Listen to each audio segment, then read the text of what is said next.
Hello and welcome back to the course on deep learning. So we've learned quite a lot in this section of the course. Let's summarize what we've talked about. All right, so here we go. We started with an input image to which we applied multiple different feature detectors, or also called filters, to create these feature maps. And this comprises our convolutional layer. Then on top of that convolutional layer, we applied the ReLU, or rectified linear unit, to remove any linearity or increase nonlinearity in our images.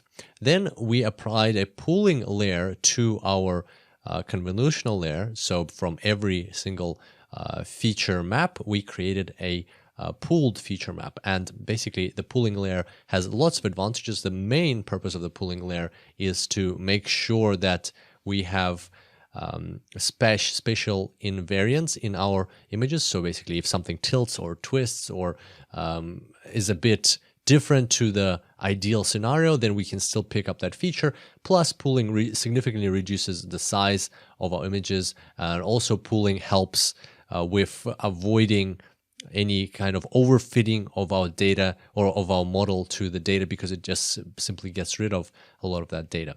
But at the same time, pooling preserves the main features that we're after, just because the way it's structured, and the pooling we used was max pooling.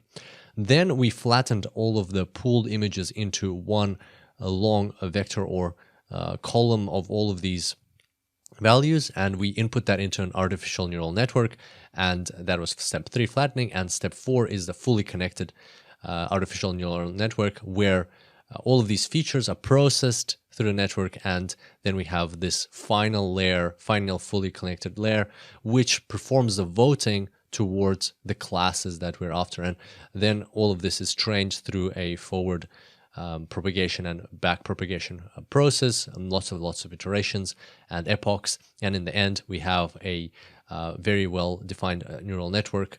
And another important thing is not only the weights are trained in the artificial neural network part, but also the feature detectors are trained and adjusted in that same gradient descent process. And that allows us to come up with the best feature maps. And in the end, we get a fully trained convolutional neural network, which can recognize images and classify them.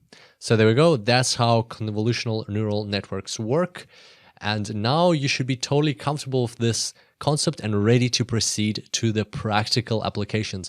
If you'd like to do some additional reading, then there's a great blog by Adit Deshpande from 2016.